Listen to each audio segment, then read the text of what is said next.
Magandang tanghali! Kumusta po? Narito po ulit ang update natin para sa lagay ng ating panahon. Ngayong tanghali po ng March 9, 2024 na kung saan sa ngayon ay wala po tayong binabantayan na anumang sama ng panahon.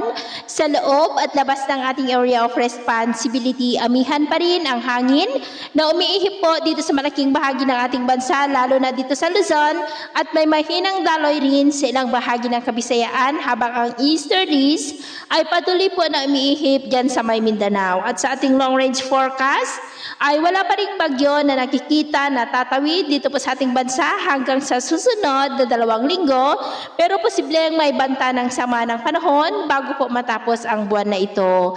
At sa lagay ng ating panahon, ngayong tanghali ay maayos pa rin ang panahon sa malaking bahagi ng ating bansa, pero dahil sa amihan ay maulap ang kalangitan na may mga pulupulong pag-ulan dito po silang bahagi ng Cagayan Valley, Cordillera, Quezon, Batangas, Southern Leyte, Southern Samar, Bohol, Misamis Occidental at Dinagat Island, na posibleng magtuloy-tuloy ang maulap na kalangitan na may mga pulupulong pag-ulan sa mga nabanggit na lugar hanggang po sa susunod na mga oras. Kaya mag-ingat po tayo sa mga banta po ng mga pagbaha at pagguho ng lupa.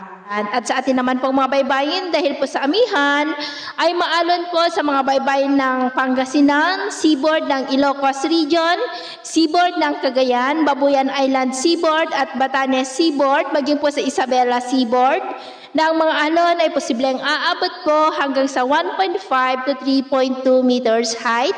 Iwasan po muna natin ang papalaot dyan po sa mga may kulay pula para mas makaiwas sa mga sakunang pangkaragatan. So, yun po ang latest update natin sa araw na ito. At ako po muli si James na nagsasabing sa kahit na pagsubok po na darating sa ating buhay, huwag po tayong mawawalan ng pag-asa. Thank you and God bless!